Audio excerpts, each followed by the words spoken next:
नमस्कार दोस्तों, आइए जानते हैं बिहार के नगर पंचायत जिला क्षेत्र के ताजा और बड़ी सुर्खियां। केंद्र सरकार और बिहार के मुख्यमंत्री श्री नीतीश कुमार जी ने वर्तमान समय 2026 में कौन कौन से नए योजना और कौन कौन से बड़े नियम ला रहे हैं, एक एक करके विस्तार से आपको हम बताने जा रहे हैं। साथ ही साथ देश दुनिया के अपडेट भी। तो दोस्तों, वीडियो को अगर आप सब्सक्राइब नहीं कर रहे हैं तो वीडियो को सब्सक्राइब कर लीजिए, चैनल को एक लाइक कर दीजिए और दोस्त अपने रिश्तेदारों को भी शेयर कर दीजिए ताकि एक भी नए योजना और बड़े नियमों के बारे में उनसे भी मिस नहीं हो। आप ये वीडियो किस जिला किस क्षेत्र से देख रहे हैं कमेंट करके बताइए। तो चलिए देखते हैं अगली बड़ी खबर।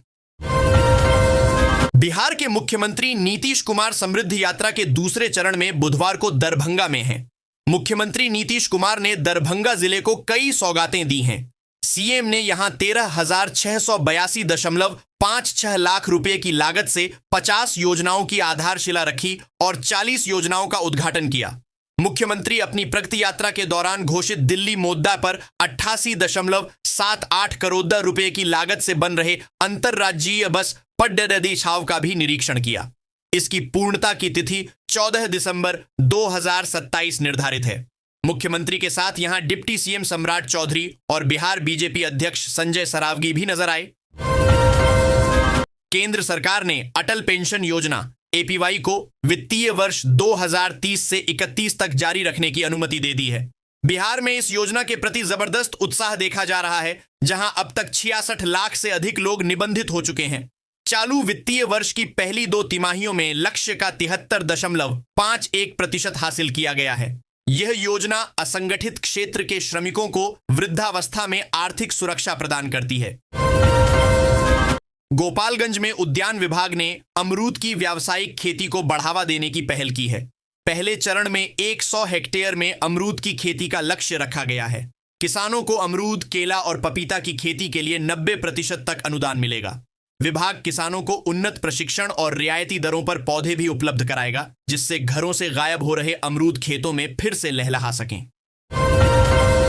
मोतिहारी के घोड़ासहन स्थित बिजई पंचायत में पीएम आवास योजना में धांधली सामने आई है।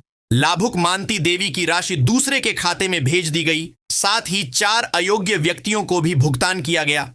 शिकायत पर जांच के बाद डीडीसी ने ग्रामीण आवास सहायक और लेखापाल के मानदेय में कटौती का आदेश दिया है। गलत भेजी गई राशि वापस कराने के निर्देश भी दिए गए हैं।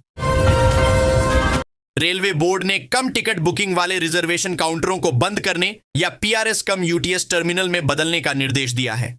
प्रतिदिन 25 से कम टिकट बुक होने वाले काउंटरों पर यह नियम लागू होगा। डिजिटलीकरण और 87% ऑनलाइन बुकिंग के कारण यह कदम उठाया गया है।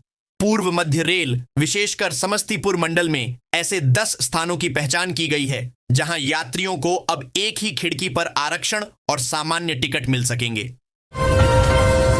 पिपरासी, पश्चिम चंपारण में पनियहवा तमकुही नई रेल लाइन परियोजना के लिए भूमि का निरीक्षण किया गया।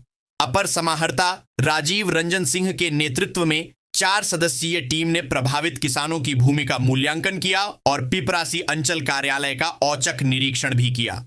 टीम भूमि का दर निर्धारण कर प्रस्ताव रेलवे विभाग को भेजेगी। जरार जठा में नया रेलवे स्टेशन प्रस्तावित है। शाहपुर के किसानों को राहत मिलेगी क्योंकि बिस्कोमान अध्यक्ष विशाल सिंह ने क्षेत्र में नया इफ्को खाद केंद्र खोलने की घोषणा की है। जदयू नेताओं के प्रतिनिधिमंडल से मुलाकात के बाद यह निर्णय लिया गया ताकि खाद की कमी और कालाबाजारी पर रोक लग सके। अगले कृषि सत्र से किसानों को समय पर और उचित दर पर खाद उपलब्ध होगी, जिससे क्षेत्र में खुशी का माहौल है। मढ़ौरा के मिर्जापुर, तालपुरैना और बाजिद भोरहा गांवों में मूर्ति विसर्जन के दौरान हुए विवाद के बाद तनाव है। प्रशासन ने व्यापक सुरक्षा इंतजाम किए हैं, जिससे क्षेत्र पुलिस छावनी में बदल गया है। ग्रामीण एसपी और एसडीओ ने स्थिति का जायजा लिया। इस मामले में 4 एफआईआर दर्ज की गई हैं और लाउडस्पीकर एक्ट के तहत भी कार्रवाई हुई है।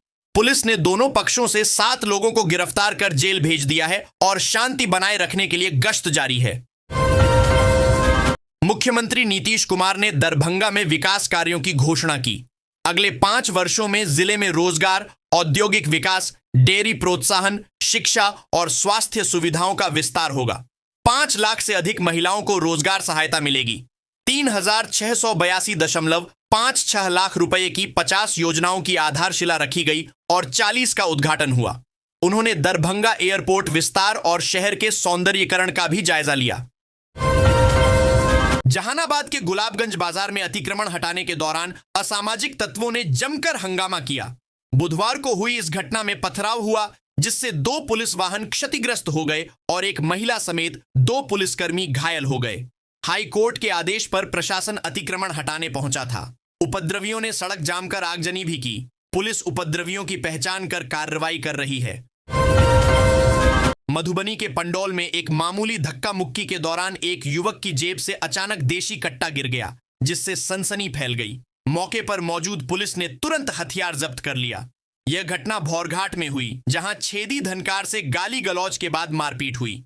आरोपी भाग निकले, लेकिन उनका देशी कट्टा सड़क पर गिर गया, जिसे सुबह बरामद किया गया। पुलिस ने 3 लोगों के खिलाफ प्राथमिकी दर्ज कर आगे की कार्रवाई शुरू कर दी है। माघ पूर्णिमा 1 फरवरी 2026 को मनाई जाएगी, जो स्नान, दान और जप तप के लिए अत्यंत पुण्यदायी है। इस दिन रवि पुष्य और सर्वार्थ सिद्धि योग का महासंयोग बन रहा है। गंगा स्नान और दान से पापों का नाश होता है, रोग मुक्ति मिलती है और आर्थिक समृद्धि आती है। भगवान विष्णु और माता लक्ष्मी की पूजा से जीवन में शांति व सकारात्मक ऊर्जा का संचार होता है। सारण पुलिस ने यूजीसी बिल पर पीएम मोदी के खिलाफ सोशल मीडिया पर आपत्तिजनक टिप्पणी करने वाले गजेंद्र कुमार पांडे को बिहार के बाहर से गिरफ्तार किया है। वायरल वीडियो के आधार पर साइबर थाने में मामला दर्ज हुआ था।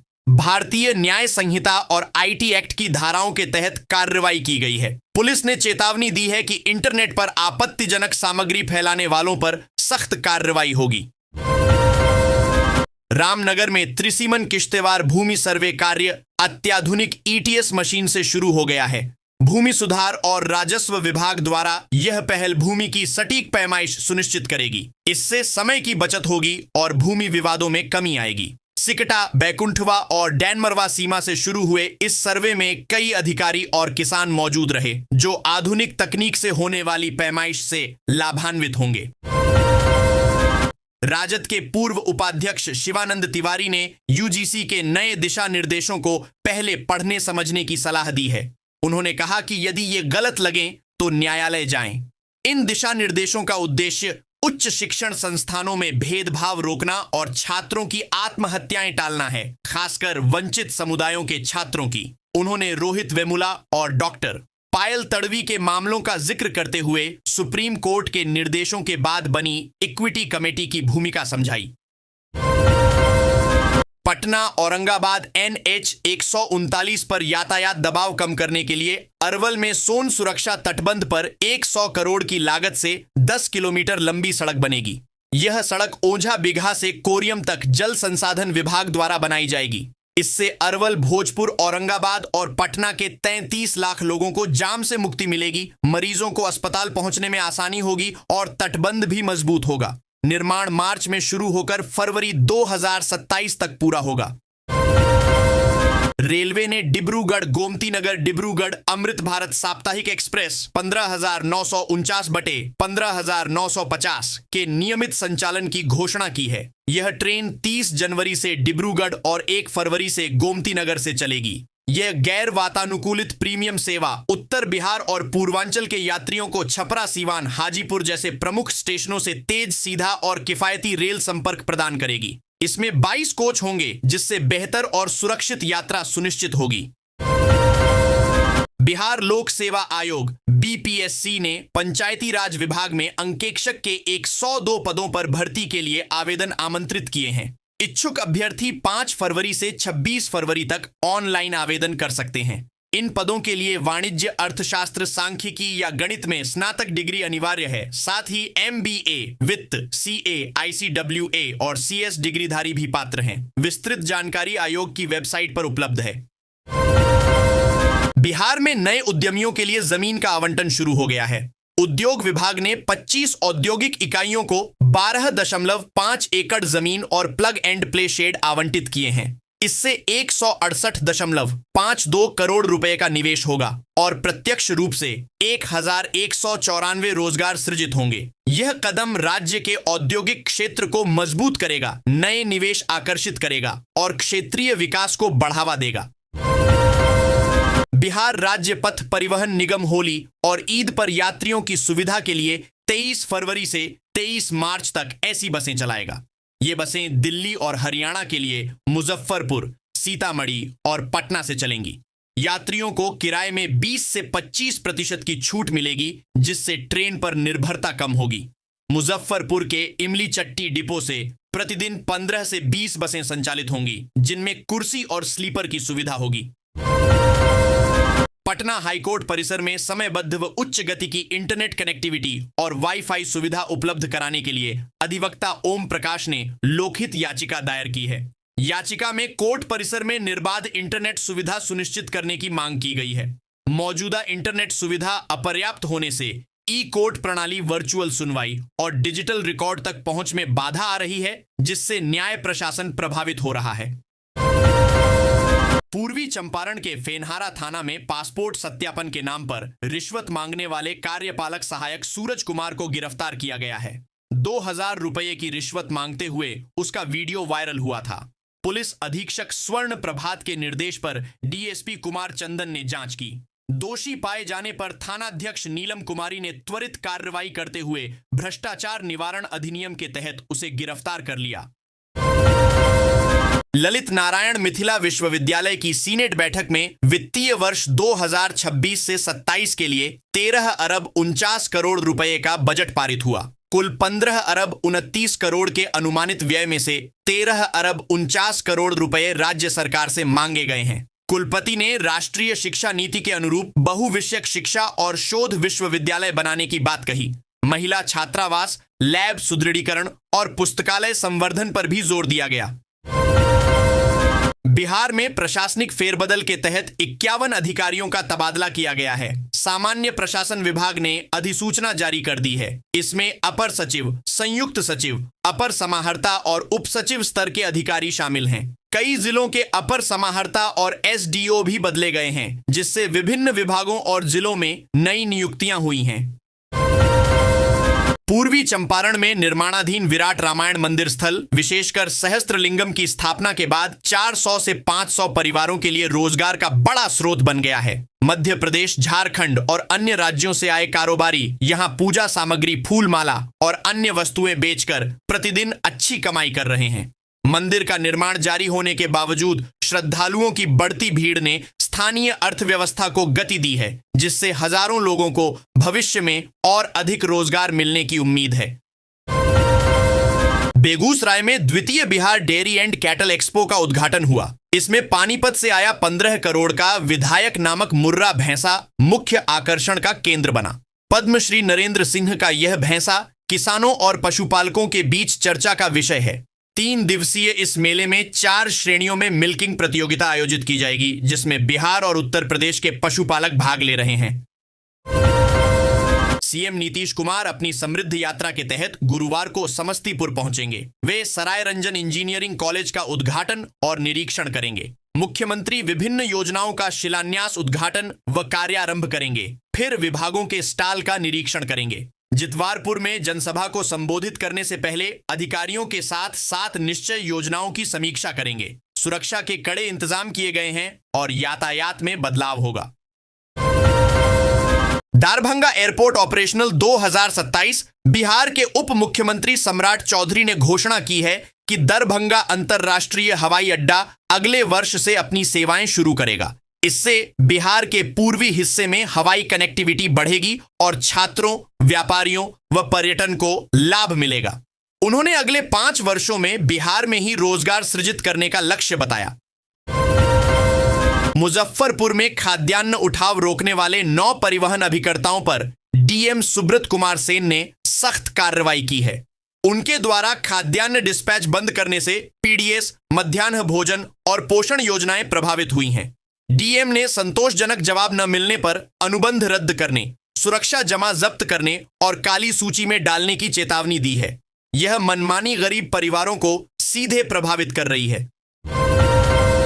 दरभंगा में महिला चिकित्सक और उनके चालक को अश्लील गाली देने के आरोप में बेंता थानाध्यक्ष हरेंद्र कुमार को एसएसपी ने निलंबित कर दिया है। सोशल मीडिया पर वीडियो वायरल होने के बाद एसएसपी जगुनाथ रेड्डी जलारेड्डी ने संज्ञान लिया और जांच के आदेश दिए। जांच में दोषी पाए जाने पर यह कार्रवाई की गई।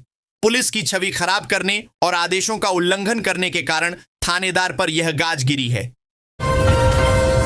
Gold rate today. बुधवार को सोने चांदी की कीमतों में उछाल आया है। आज सोने के दाम 1.65 लाख और चांदी के भाव 3.80 लाख के आसपास ट्रेंड कर रहे हैं। आइए जानते हैं प्रमुख शहरों का 18, 22 और 22 कैरेट सोने का भाव। सोना खरीदने का विचार कर रहे हैं? ये 28 जनवरी का लेटेस्ट रेट। देखें अपने शहरों का भी 22 से 24 कैरेट का ताजा भाव। फरवरी महीने के आगमन से पहले सोने और चांदी की कीमतों में लगातार उतार चढ़ाव का दौर देखने को मिल रहा है। बुधवार सुबह सोने की कीमतों में 3,200 रुपए प्रति 10 ग्राम का उछाल आया है। वहीं चांदी के भाव में 10,000 रुपए प्रति किग्रा की बढ़त देखने को मिली है। मंगलवार शाम 27 जनवरी 2026 को 24 कैरेट का भाव 1,62,100 और चांदी का भाव 3,70,000 रुपए प्रति किग्रा पर बंद हुआ था। अगर आप 28 जनवरी 2026 को सोना या चांदी खरीदने का विचार कर रहे हैं तो पहले 18, 22 और 24 कैरेट का ताजा भाव जान लीजिए। भारतीय सराफा बाजार व्यापारियों द्वारा प्राप्त आंकड़ों के अनुसार द्वारा जारी कीमतों के अनुसार आज 22 कैरेट सोने के दाम 1,51,550 रुपए, 24 कैरेट का भाव 1,65,300 रुपए और 18 कैरेट सोने का रेट 1,24,030 रुपए चल रहे हैं। चांदी 3,80,000 रुपए प्रति किलोग्राम दर्ज हुई।